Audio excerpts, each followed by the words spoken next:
Joanne Boruck, and she is going to speak about the memories we cherish. Thank you, Reverend Teres. I cherish you.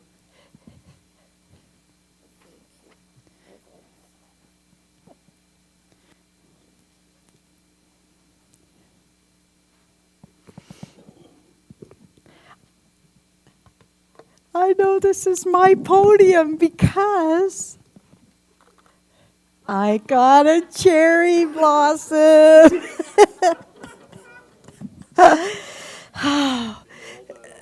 You know, one time we talked about the things that we love. And I was talking about one of my greatest memories, which is really, it's really relevant today because I'm talking about memories. And one of my cherished memories was my dad was a big drinker.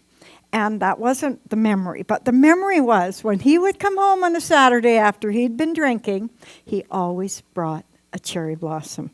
So he knew that I wouldn't be mad because, you know, he brought us all something. But for me, a cherry blossom meant peace. So thank you, Joyce. I honor you. Good morning, beautiful. And thank you for affirming that back to me. But I invite you every morning to look in the mirror and say that.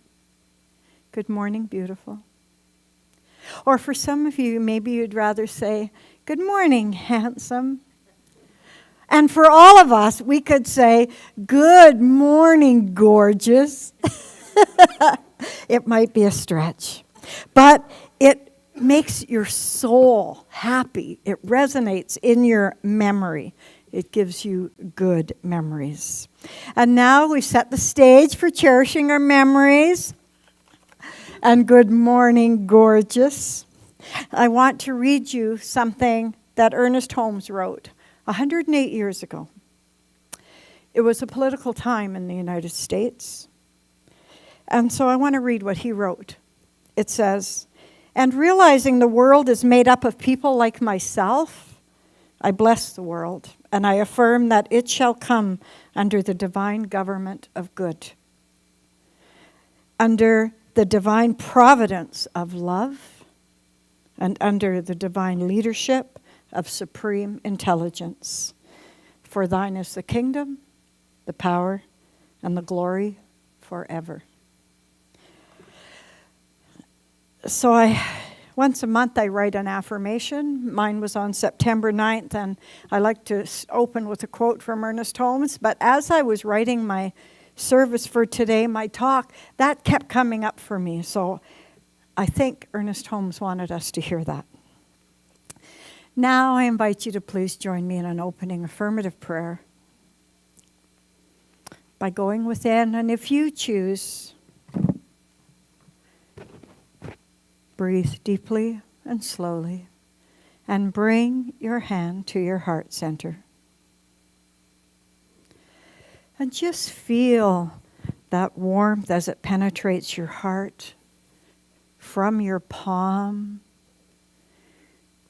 creating an energy, a circle of self-gratitude. And be here in this moment, being aware that this is all there is. There's only this moment. And let us cherish this moment as we're here together to learn and to grow. As I affirm and know that all creation is in this moment, in this minute, everything exists in the now. All the peace, all the joy, all the harmony, all the humor, all the memories within us are all a gift from the one Spirit, the one Creator, the one God. And I and the one are synonymous. I am the one in the one. I am in you, and you are in me. I am the drop in the ocean of infinite love. I am the ripple in the infinite ocean of peace.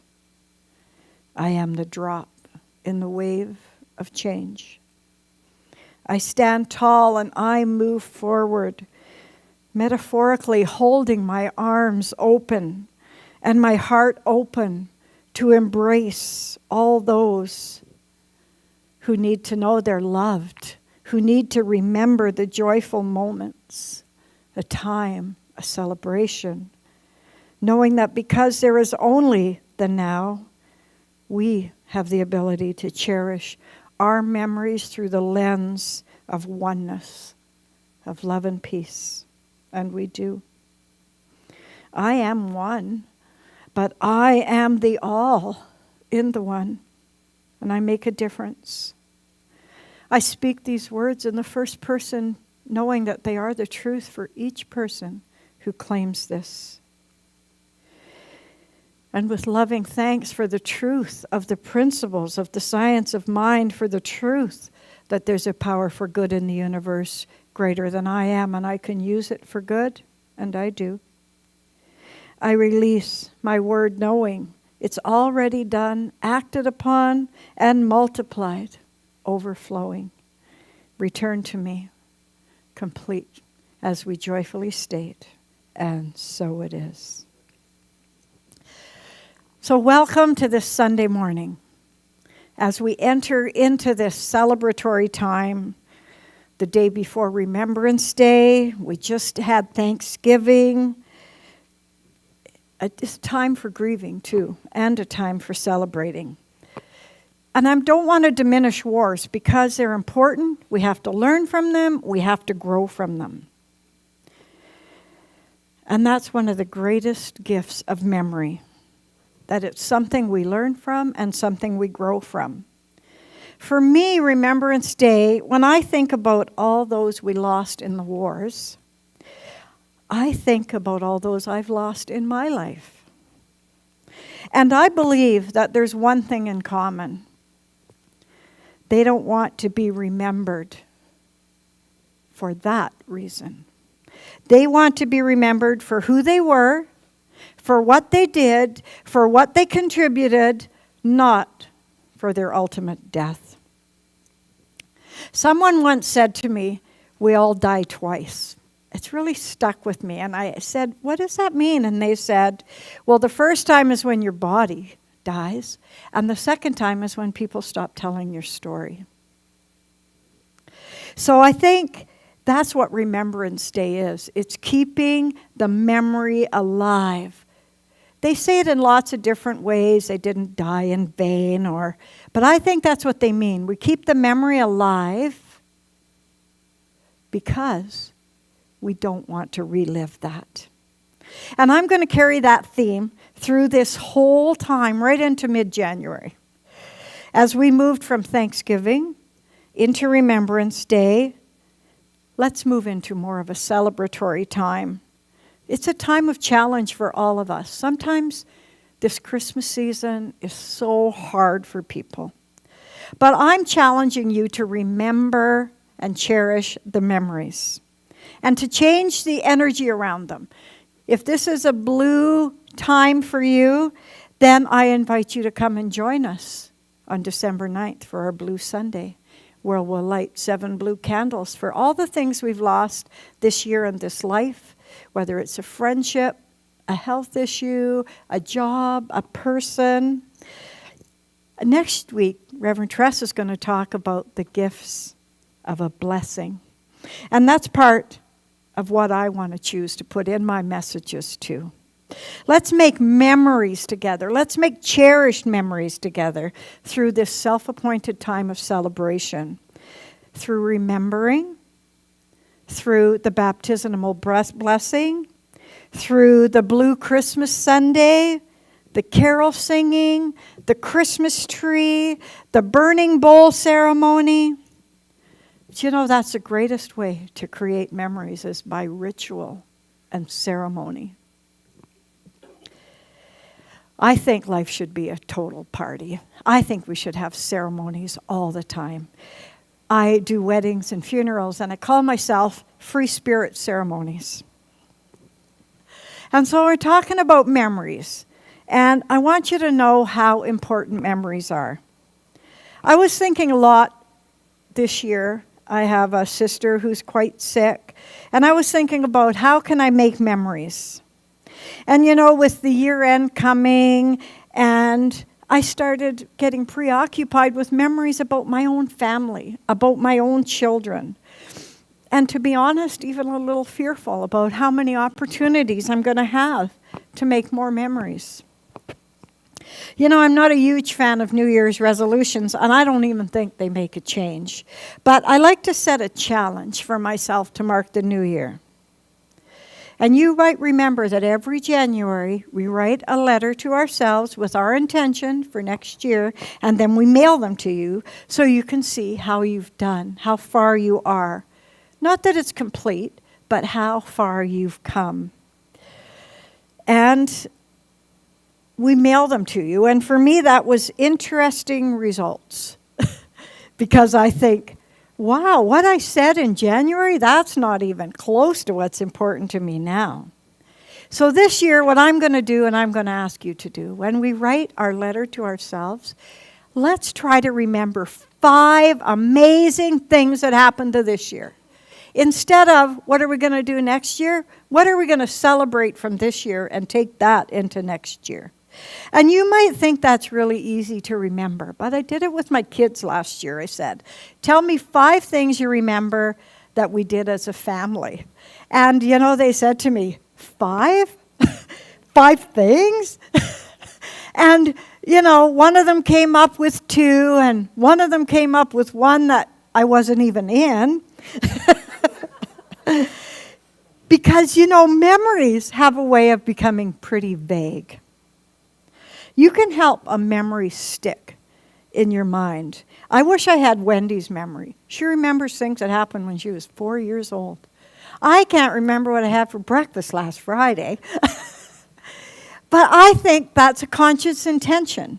And you can make it stick by making a conscious decision in that moment to take it in through your senses and take as much detail as possible and deciding that this is an important thing and tell your mind not to be deleted in your brain.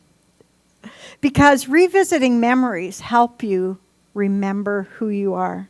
It brings back your sense of identity. When my kids were little, we used to create this scrapbook where we put pictures in and tickets and little mementos. That's the old days. And then we moved into a digital picture frame where I'd put some pictures on there. Now we're into photo books. And I wanted to make sure these books aren't just people posed, but it's them carving pumpkins or having a paint fight in the backyard or doing tie-dye T-shirts. And every time we look at those books, it brings back such happy memories. And it got me thinking about how can I relate that to the science of mind principles? Well, we teach and practice the science of mind principles. Change your thinking, change your life. It's done unto you as you believe. There's a power for good in the universe greater than you are, and you can use it. What does that mean, to use the power of your mind? Do you know memories are such a fickle thing? We can recall 100 times more bad things than good. And you know why? Because there's so much emotion attached to something negative. As soon as something negative happens to us, we attach fear, or I'm not going to do that again, or anger, or resentment. And do we let go of that? Sometimes we do, but lots of times we file that in our memory bank. That is not a science of mind principle. And we recall bad things because of the emotion. So now what do we know about that? We know that if we attach an emotion to a good memory, that's going to bring it back to recall. Every time we're feeling loved will think, oh, look at all the times I felt loved. Or anytime, even you're full, I've got a full belly, oh, and try to remember all the times you gathered here to have potluck, or dinner and a movie, or all the things that attach to that. So memory and feeling go hand in hand. And that's why I chose the word cherish, because cherish means something that means something to you. A person, a place, a thing. I don't want you to just recall memories. I want you to cherish memories. Precious memories. They seem so fleeting, and we take them for granted. But how often do we plant them in our mind and say, not to be deleted? I'm going to try that and see if it works. I really took to mind how it says when you die twice is because people stopped remembering who you are.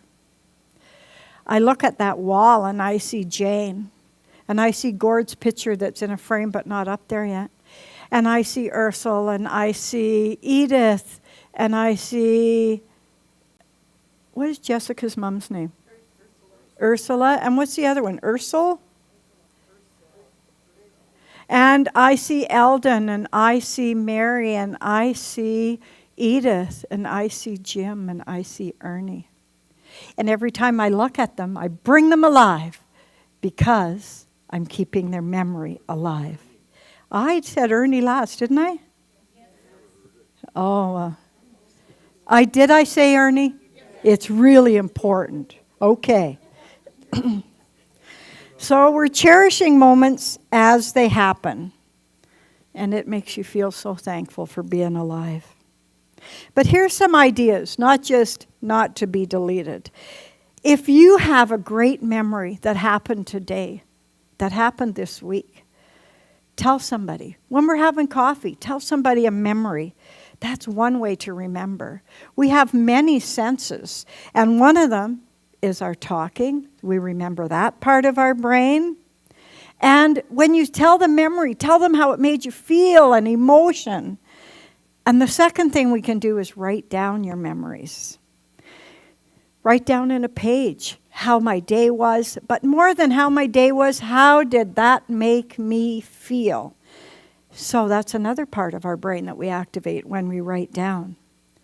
And the last one is to see it. You visualize it in your mind. And there is this little a little activity you can do, and you can do it at home. Think of a really good memory that you had this week, and then draw it. But don't draw like the sun and the moon. Draw it in lines, circles, triangles. Draw it in shapes. And see what emotions come into your drawing. Lori's a great artist. Lori, do you ever just draw shapes? And does that activate something in you? There is actually a science called neurographics. Really? Yeah. And our brain doesn't like intersecting lines, it likes softer lines. So once you scribble the lines and make your circles, if you go back in and soften them, it actually opens new lines of thinking within your brain. Wow. She could do that maybe one day for us. So those were the three things that when I looked at how to remember, those were the three things it said. Talk about it, write about it, and be creative with it by drawing shapes. And I didn't understand why it said that was important. So thank you, Lori, for telling me that opens a channel. That's something else. And we want to keep memories in our mind because they bring us pleasure. We don't talk about that word often enough, do we? Pleasure. We want to remember things that bring us pleasure. Today, I'm cherishing the memories of our time together, looking out at you guys, of feeling love when you say, hi, beautiful, of giving you love when I say, hi, beautiful back. And I asked myself a whole bunch of questions. One of them, how can I use cherish in a sentence? without sounding fluffy. If you say to somebody, I cherish you, it means something. I cherish you, Carmen. It means something. You mean something. And you know how that's how memories are kept alive, by saying, I cherish that memory. And by doing rituals and routines. I often like to hand out things, my peace signs, or I'm going to do this baptismal blessing. And I think rituals are very, very significant. Drumming circles. And it doesn't matter how you do it. You can snap pictures. You can write a gratitude book. You can make a scrapbook. You can do a vision board. But I would like to do a vision board, not for what we want in the future, but what we want to remember about our past. I don't think we can create a really beautiful future unless we remember the really beautiful past.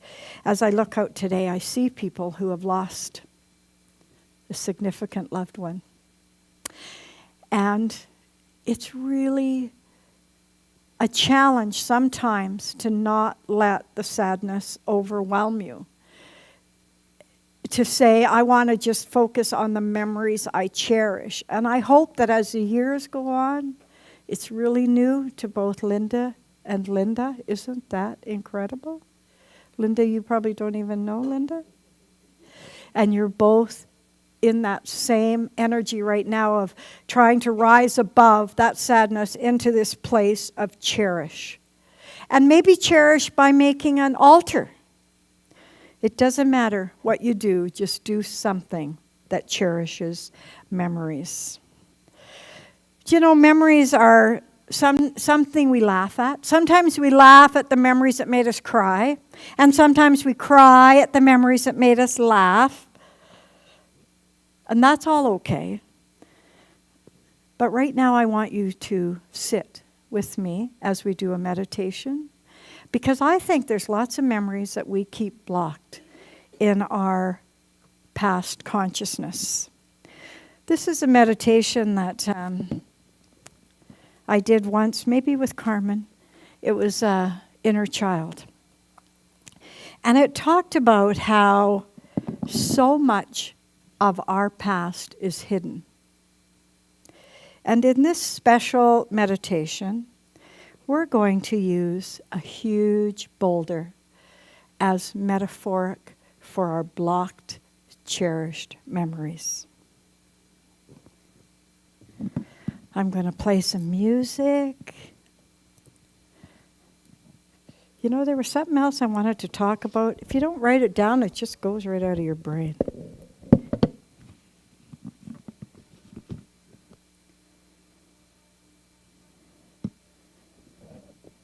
Well,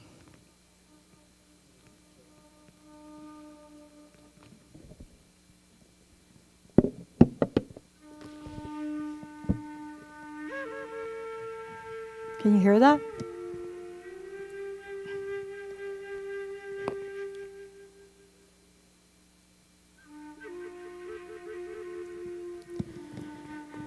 So I just invite you to sit in quiet contemplation right now. To recall and cherish a memory as I speak this guided meditation. It might help you recall something that happened in the past week, in the past year, something that you've forgotten for your whole life.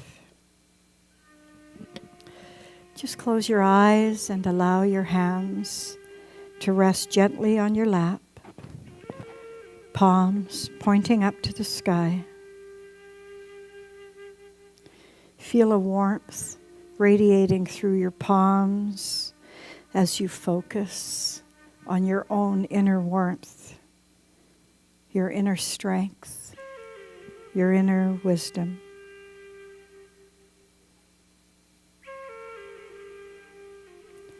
Now, Begin by taking a deep cleansing breath right into the bottom of your abdomen, completely filling your lungs and slowly blowing it out through pursed lips.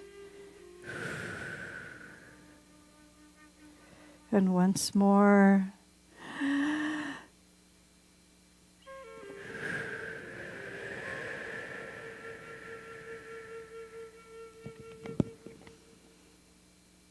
With each exhalation, you are releasing anything that's not necessary at this moment. Just be in the moment, in this minute, in this drop of consciousness. And feel the warmth radiate through you as relaxation washes over you from the top of your head to the tips of your toes, like a shower of warm light, filling you with deep, deep peace. Now, in the warmth and relaxation, comfort and safety, allow yourself to go to your favorite place in the outdoors. It could be a beach, a stream, a forest, a meadow. Just be there now, in your favorite place in nature.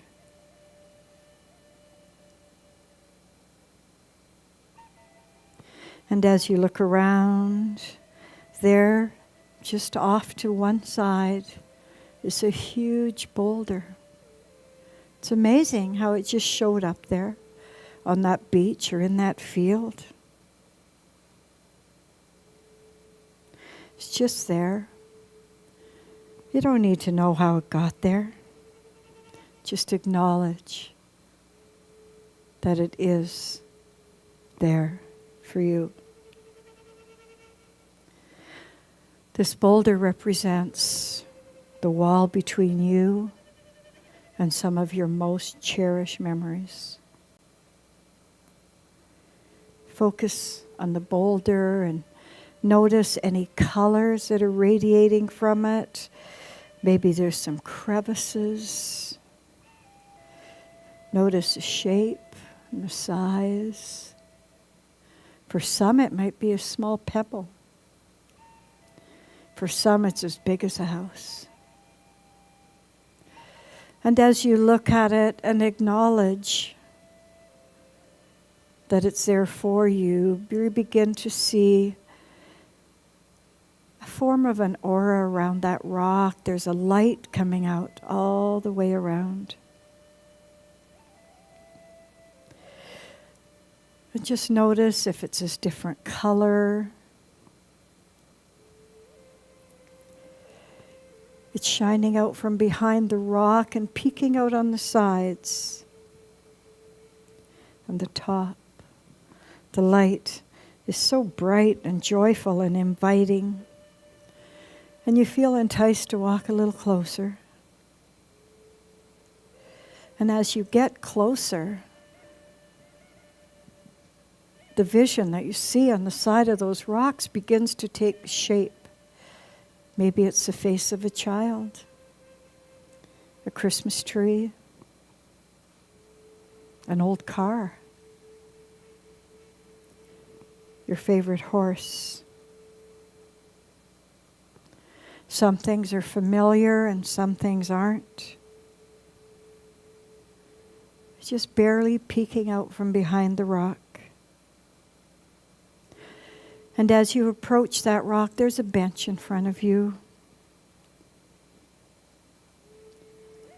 inviting you to sit down so you can rest and focus on the vision. If there's nothing there, that's okay too. Everything comes in the right and perfect time.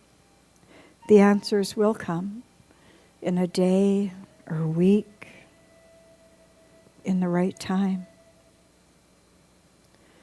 For now, just enjoy the power and strength of your inner self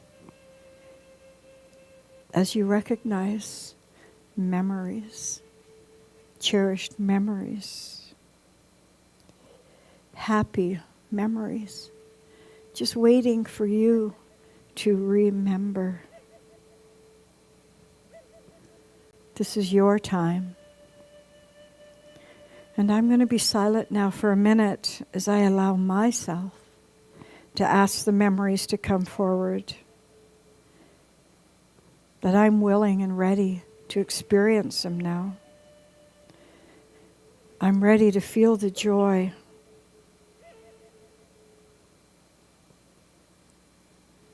And after 1 minute, I'll bring you back into the room. And for now, just enjoy this look into your past through your consciousness, through your God self.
And when you feel ready,